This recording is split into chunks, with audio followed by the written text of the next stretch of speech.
નમસ્કાર. એક વાત ક્યારેય વિચારવા જેવી છે. આજે મોટી મોટી કંપનીઓ નોકરી આપતી વખતે ડિગ્રી કરતાં પણ વધારે શેના પર ધ્યાન આપી રહી છે? જવાબ છે કૌશલ્ય. તો ચાલો આજના આ વિશ્લેષણમાં આપણે આ જ વાતને ઊંડાણથી સમજીએ. સફળતાનો આ નવો ફોર્મ્યુલા આખિર છે શું?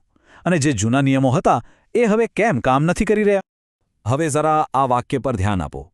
જેમની પાસે ડિગ્રી છે એ નોકરી શોધે છે અને જેમની પાસે નથી એ પૈસા છાપે છે. થોડું અજીબ લાગે છે નહીં?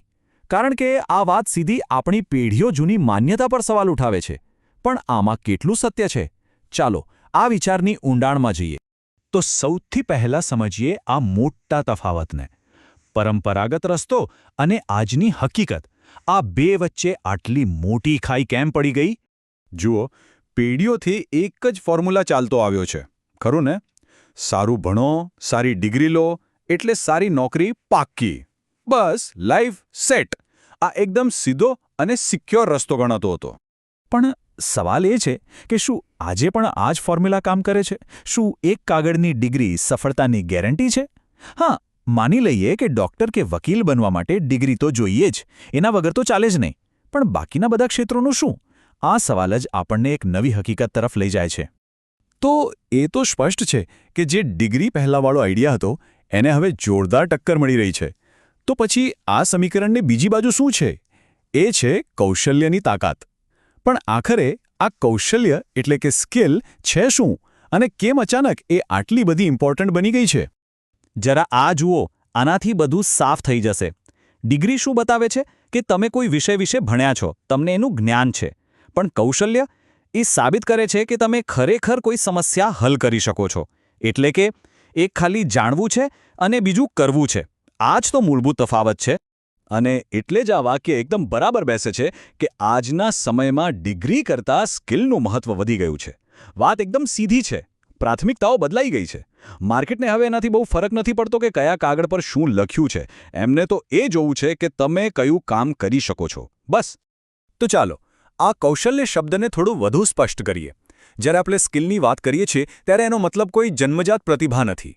એનો સીધો સાદો અર્થ છે બીજા લોકોની કોઈ ચોક્કસ સમસ્યાને હલ કરવાની તમારી આવડત. બસ આ જ છે પ્રેક્ટિકલ સ્કિલ. અને અહીં જ આખી વાત પૈસા સાથે જોડાય છે. પૈસા કોની પાસે આવે છે? જેઓ દુનિયાની સમસ્યાઓનું સમાધાન કરે છે. સિમ્પલ. તમે કોઈના માટે વેલ્યુ ક્રિએટ કરો, કોઈની પ્રોબ્લેમ સોલ્વ કરો, તો પૈસા એનું બાય પ્રોડક્ટ છે. અને જેટલી મોટી પ્રોબ્લેમ તમે સોલ્વ કરશો એટલું મોટું રિવોર્ડ મળશે. તો મૂળ વાત શું છે? વાત ડિગ્રીની નથી, વાત મગજની છે. તમારી વિચારવાની શક્તિ, તમારી પ્રોબ્લેમ સોલ્વિંગ કેપેસિટી, આ જ તમારી અસલી સંપત્તિ છે, કાગળનો ટુકડો નહીં.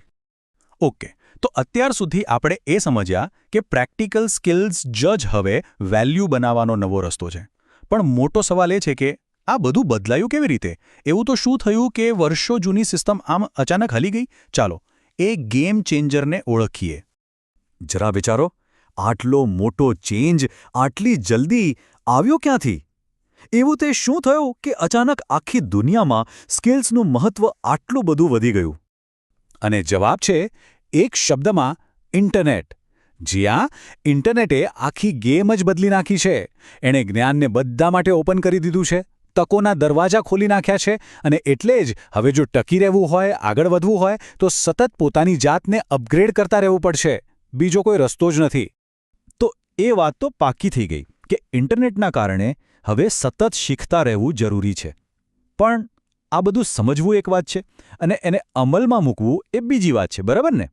તો હવે કરવાનું શું? આગળનો રસ્તો શું છે? ચાલો તો આગળનો રસ્તો જોઈએ. અહીં એક સિમ્પલ 3 સ્ટેપ પ્લાન છે. સ્ટેપ 1, સૌથી પહેલાં તો વિચારવાની રીત બદલો. મગજમાં ફિટ કરી લો કે સ્કિલ ઇઝ કિંગ.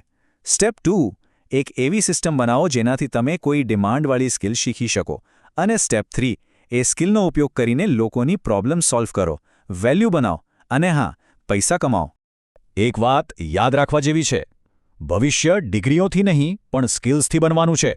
ભવિષ્ય એ લોકોનું છે જેઓ કંઈક બનાવી શકે છે, સમસ્યાઓ ઉકેલી શકે છે અને સાચી વેલ્યુ આપી શકે છે.